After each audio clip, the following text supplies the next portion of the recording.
sabe que todo esse pessoal está estudando aqui na escola do Senai?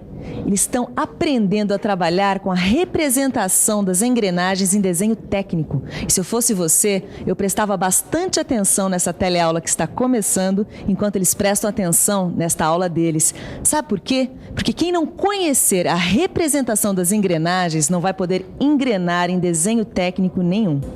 Você vai aprender nesta teleaula de elementos de máquinas como se faz a representação das engrenagens em desenho técnico.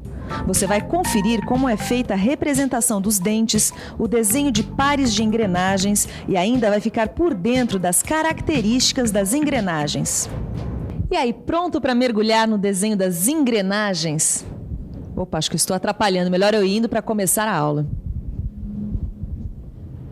E aí, vamos nessa? Enquanto o pessoal fica ali no desenho mecânico, você fica aí no desenho eletrônico da televisão.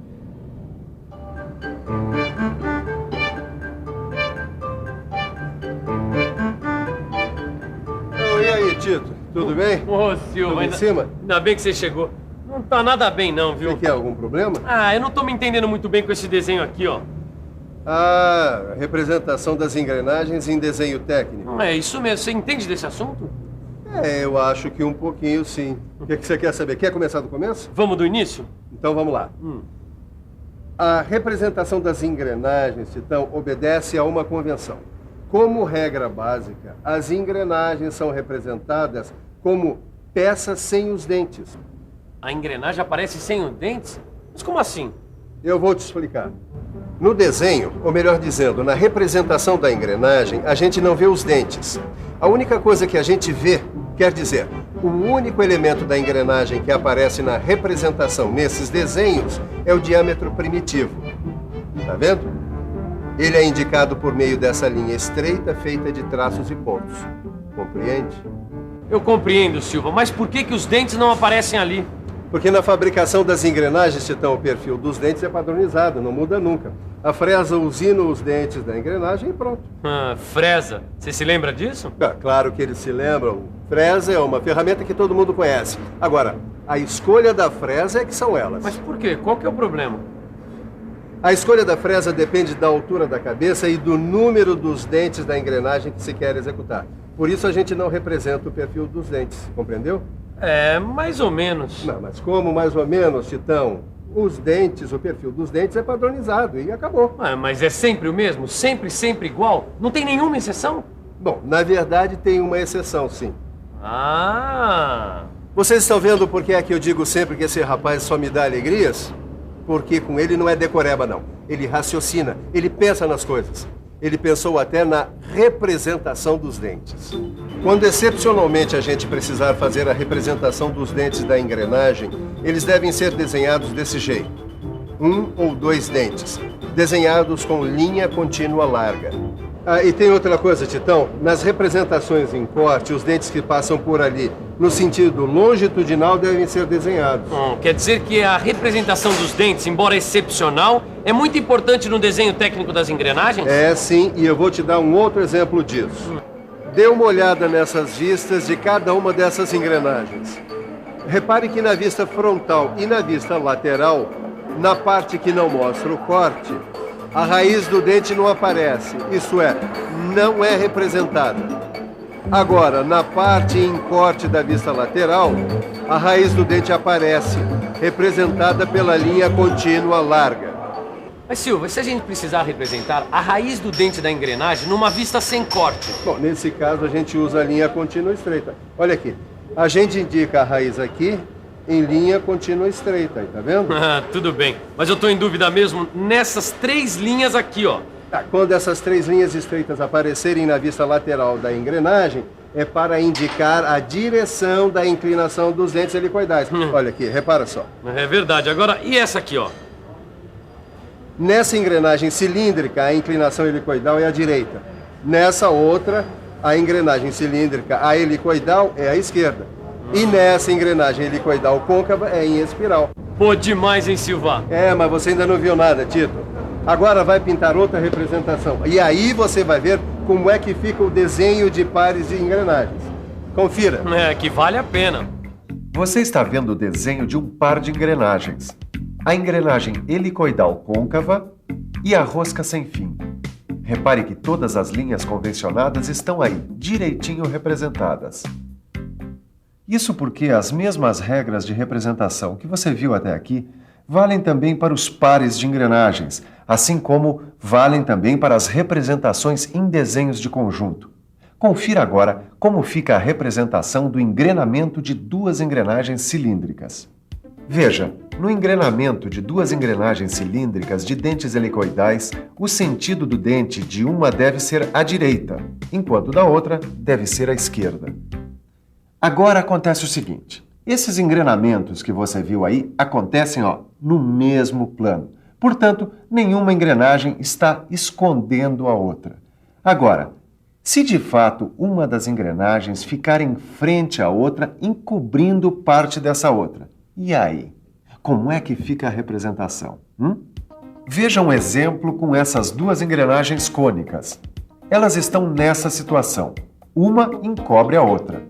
Repare que quando isso acontece, o pinhão é que encobre uma parte da coroa. E apenas o diâmetro primitivo da coroa é representado por inteiro, certo? Agora, para você ter mesmo certeza de como é que a gente lida com representação de engrenagens, ainda falta uma coisa muito importante.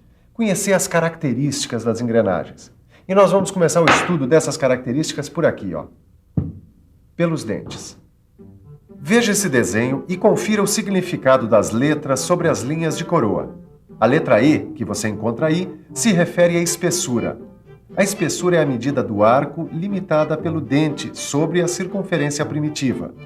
Outra característica, a letra V indica o vão, que é o vazio que fica entre dois dentes consecutivos, também delimitados por um arco do diâmetro primitivo. O P que você vê aí indica o passo. O passo é a distância entre dois dentes consecutivos e equivale à soma dos arcos da espessura e do vão. Confira agora a letra A, que indica a cabeça, que é a parte do dente que fica entre a circunferência primitiva e a circunferência externa da engrenagem. Tem ainda a letra B, que indica o pé. O pé, como você vê aí, é a parte do dente que fica entre a circunferência primitiva e a circunferência interna. E por último, a letra H, que representa a altura e corresponde à soma da altura da cabeça mais a altura do pé do dente.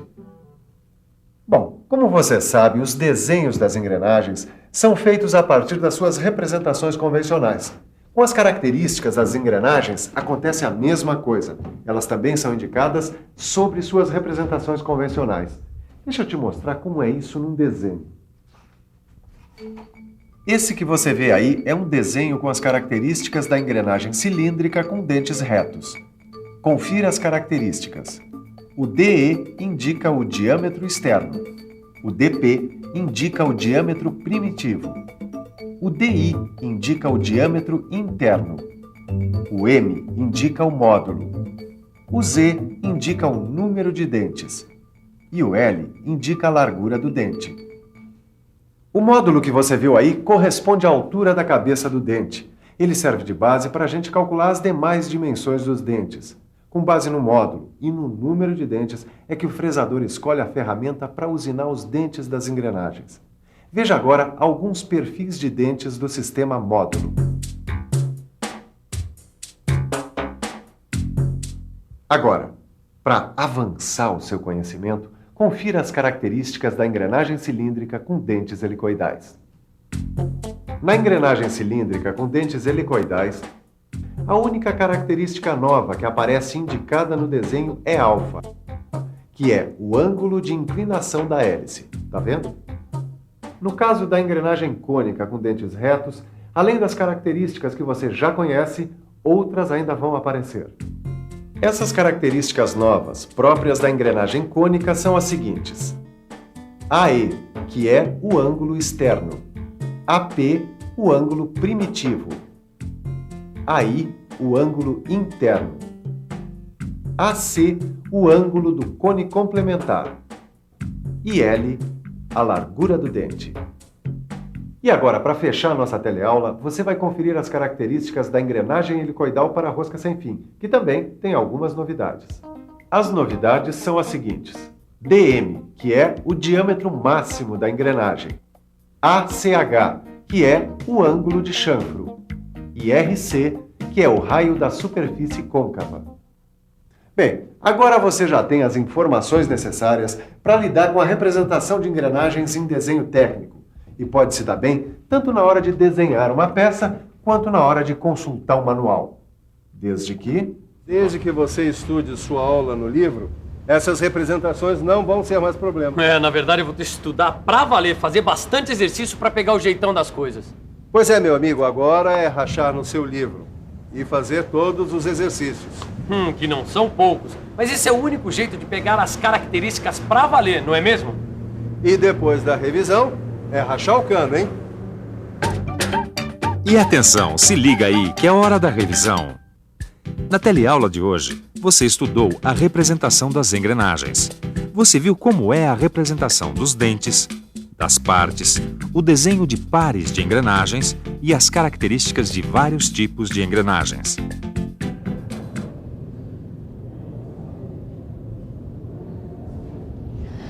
Viu só? Enquanto o pessoal rachava aqui na escola do Senai, você rachava aí na telinha da televisão. Mas agora, tanto você quanto eles vão ter que pegar o livro de estudos e tirar todas as dúvidas em casa. Porque senão o Brasil não vai para frente, pelo menos quando o assunto é mecânica. Bons estudos e até a próxima teleaula.